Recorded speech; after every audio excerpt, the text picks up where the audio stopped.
hold it. Good ladies, evening and gentlemen. My Scotty's name. Shit. Shivers. I'm going to have to read this. Right, good evening, ladies and gentlemen. For those of you that don't know me, my name is Scott, and unfortunately by the end of the night, you probably know me a little too well, for which I apologise now in advance. You'll see why I'm nervous a bit later. Let me start by thanking the wedding party. Now, wow, don't the bridesmaids look beautiful? Nicely done, ladies. That's the second part there. And the boys, well, don't the ladies look beautiful? Joe, where are you? There you are. You look truly amazing today. Doesn't she? She does. Seriously, 1 in a million. And Andy, you look like you always do, mate. 1 in a raffle.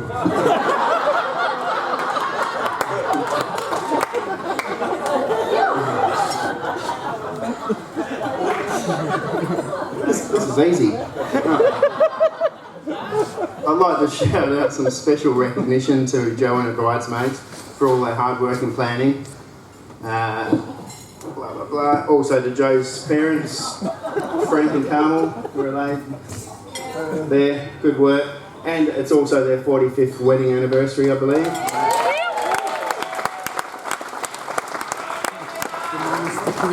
And to Andy's parents, Jerry and Claire, where are they? There they are. Yeah. For all their help in making this amazing wedding possible today. And finally, the new Mr. and Mrs. Cusick. I'd like to thank you both for inviting me to be a part of your special day. Andy, I'm flattered that you asked me to be your best man, mate. Really, I'm honoured. Bad move, buddy.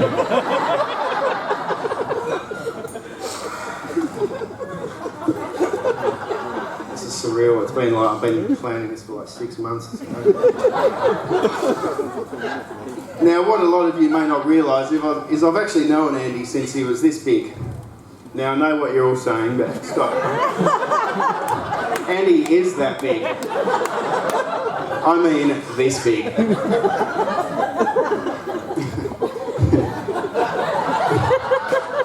Yes, the year was 1984. It was a sleepy little suburb named Kellaroo in a street named Coorong Place. It was a nice street. It was a quiet street. It was my street. Yep, I was about 5 years old at the time and I was kind of a big deal. Work was pretty scarce in those days, so I still lived at home with my parents. This is going sick. It was a time of freedom, a time of peace, a time of love. It was just like the 60s, but more futuristic. Anyway, next door to us lived this sweet little girl named Gemma, with her parents Jerry and Claire, who we affectionately knew as neighbours. Anyway, one day my parents and I were over visiting next door for a few cold ones, and Claire announced to us that Gemma's going to have a little brother pretty soon. Now at the time I thought, whatever, what's the big deal? However, over the next few months, it was all anyone in the street would talk about. Baby this, baby that, ooh, how exciting, it's a freaking new baby.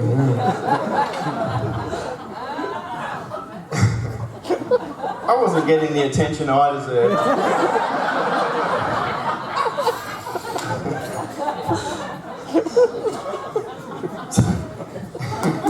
To be honest, I was starting to get a little bit worried that maybe I wouldn't be Kellaroo's #1 anymore. So anyway, after a few months of this neglect, I hear that the dreaded day has finally arrived and the baby's come home. So my mum said, Scott, let's go meet the baby. I'm like, whatever. Turn the page. So anyway, over next door we go, and as we walk in, you know, Claire's opened the door, and there's Gemma. We were kind of a thing back in the day. walked in and I said, "Hey, Jem, what's up?" She didn't say much. She was 2.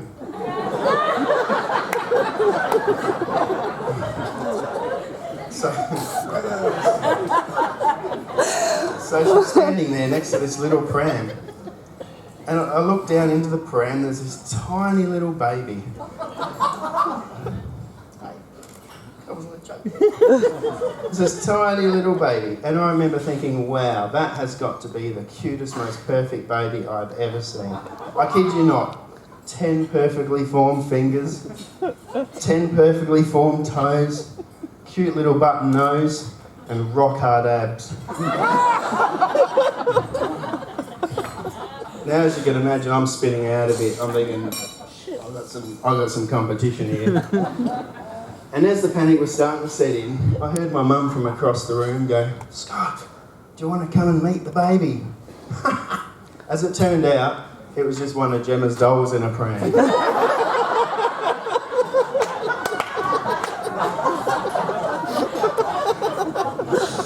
So anyway, I walk over to the cot and Mum lifts me up and have a peek inside.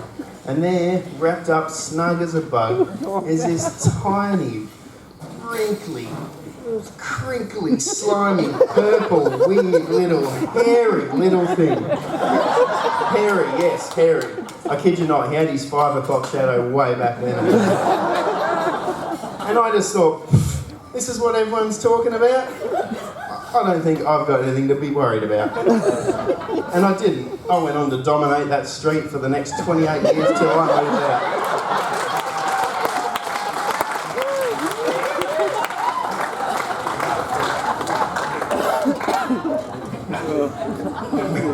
And when I look at him now, this semi-grown man that sits here before you, I think, wow, from that tiny, wrinkly, purple, drooling, hairy little mess of a thing, it spins me out. But not a lot else has changed, except maybe he's a little bit less purple. Yes, that's true, I've known Andy his whole life. I've seen him drink from a bottle, I've watched him crawl, I've seen him stagger around in a soggy diaper.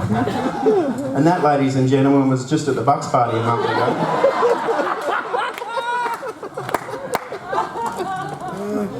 No, seriously though, Joe, you've got yourself a good man there, seriously. She does.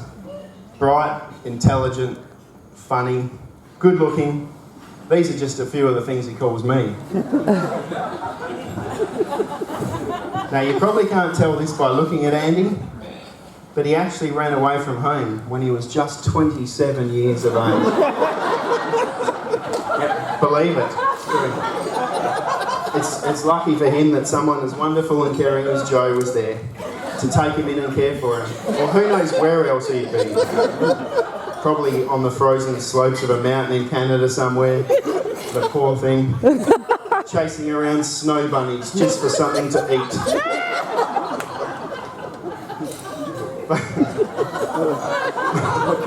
But you've got him now, Joe. He's all yours. Bound to you forever by a legally binding contract. I just hope you know what you're doing.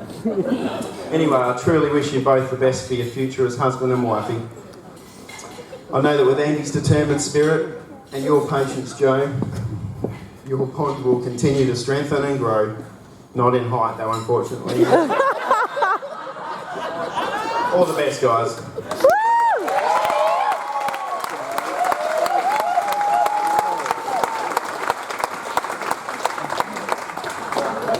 It's a bit I've really been freaking out about. Speaking of short, the bride and groom did ask me not to speak for too long, which hardly left me enough time to say what I really wanted. So much to my own embarrassment, I thought I might deliver the rest of my speech a little bit differently.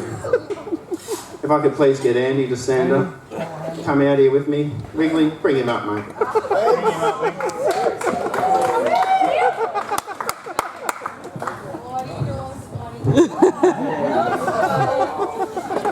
Why did you pick him? Here it is.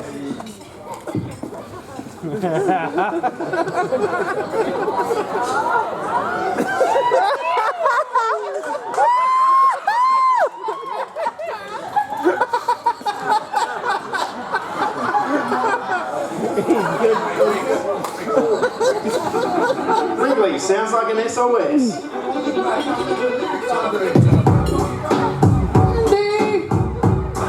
Let's try it now. Ladies and gentlemen, it's showtime. Hurry, introducing the star of our show. His name is everyone anywhere else in the world right now. So without further ado, I bring to you you have a witness, best man's featured, it's bestest. Two guesses, who's the woman that dressed us, assessed us, knows we don't look like jesters. And he tried to have a crack that he got the sack. Joe's like Batman, and he's like Robin. Oh God, Robin can't shut his goblin. He's being such a pain in the knob and sobbing. Every time he has to trim his hair, he whinges, cringes, nose hairs, bum and fringes. Joe dear hung his inches shorter than you, your chosen one. And he is standing in a 5'9". So let's get down to business. I'm not serious, play around or is this? Must be a wedding in town. We'll cut and he down. He's a clown. Can I get a witness? Oh yeah, down his thickness. His arguments are witless. Argues and jumps up and down. He doesn't back down. He's a clown. Can I get a witness? Hell, he's not very clean. He can't perform miracles. Gee willikers, Joe. Holy that visuals. Think of all the things wrong that goes on at your home when you're gone. Time to teach you some principles. So in this you drink, Joe. I might deal with this pest. I don't even guess no more. Get used to it. He smells the sweat. Don't get too close to it. Nobody says it, but he's like a man in miniaturette. The most petite man of all those who Joe has ever dated on or dated on. He's overrated. Oh, so much must be luck. He small such things as a female with good looks who cooks and cleans. He's just so short. He's so poor. He looks like he dresses at a discount store. Show must go on. So I'd like to welcome you home to my show. And Andy's funeral. Hell yeah, down to business. Serious, play around or is this? Must be a wedding in town. We'll cut Andy down. He's a clown. Can I get a witness? Hell yeah. Let's talk about his fitness. He has no finesse, certainly no gymnast. Struggles to get off the ground. His body's run down. He's a clown. Can I get a witness? Hell yeah. Like my rhymes, they call me tomorrow. We're all friends. Why panic? You know who to go to, cause I'm capable, irreplaceable. Dial Scotty 2 Hottie 800. You can even do it.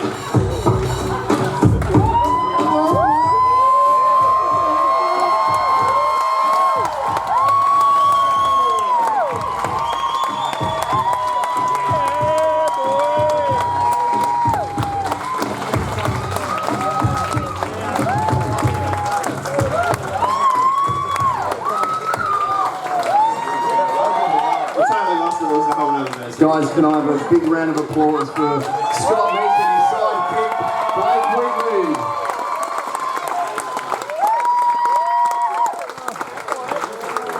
And that's going to be very, very tough to follow. But if we do have someone who can follow that with even a little bit of pizzazz, I think it may be Frank Napolitano.